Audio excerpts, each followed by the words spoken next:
मित्रांनो, कसे आहेत तुम्ही सगळेजण? आय होप तुम्ही सगळेजण चांगले असाल आणि चांगले राहा. तर मित्रांनो, आता जे आहे 5-6 दिवसापूर्वी खूप जे आहे पाऊस झालता आणि आता जे आहे पेरणीचा टाइम सुरू झालेला आहे. तुम्ही पाहू शकता सगळं जे आहे हिरवळ झालेली ही जी आहे आमच्या गावची नदी.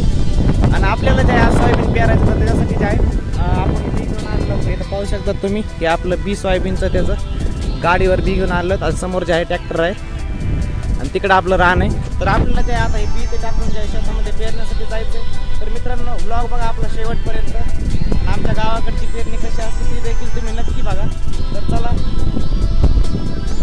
आमच्या इकडे जे आहे सहसा सगळेजण जे आहे सोयाबीनच पेरतात. कारण सोयाबीन आणि कापूस लावायचा सध्या सीझन असतो. तर आमच्या इकडे सहसा जे आहे सध्या म्हणजे सोयाबीनच सगळी जे आहे सोयाबीनच पेरतात. कारण कापूस जे आहे गेल्या 3 वर्षापासून जे आहे कापूस आपल्या इकडे लावलेला नाही. कारण कापूस 1 वर्षी लावला आहे बोंडआळी म्हणून जे आहे कापसावर रोग पडला होता. जे आहे चांगला उतार देखील आमच्या इकडे येतो.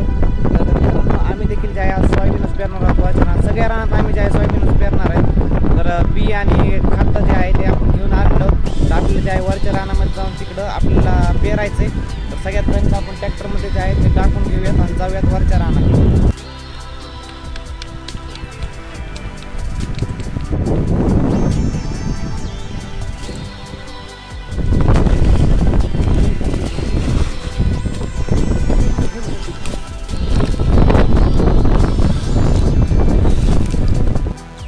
पोहोचलेलो आहे. हे आपलं समोर रान तुम्ही पाहू शकता. ही जी आहे पट्टी पूर्ण ही इथून ते समोरचा हिरवा बांध आहे शेवटला पर्यंत आपलंच आहे. आणि खाली जे आहे ट्रॅक्टर आहे, ट्रॅक्टर पण येईल आहे. तर ट्रॅक्टर आल्यानंतर जे आपण पेरायला चालू करूया.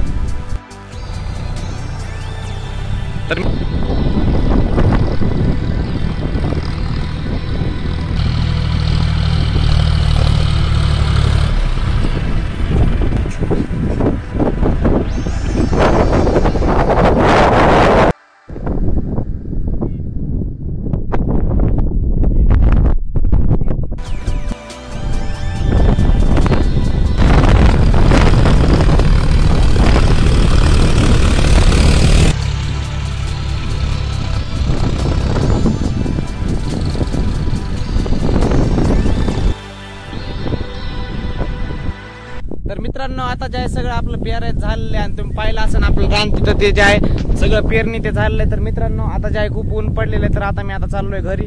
तर मित्रांनो, व्लॉग कसा वाटला कमेंटमध्ये नक्की सांगा. तर आपण लवकरच भेटूयात नवीन एका व्लॉगमध्ये. तर चला, धन्यवाद. नवीन असाल तर सबस्क्राईब नक्की करा.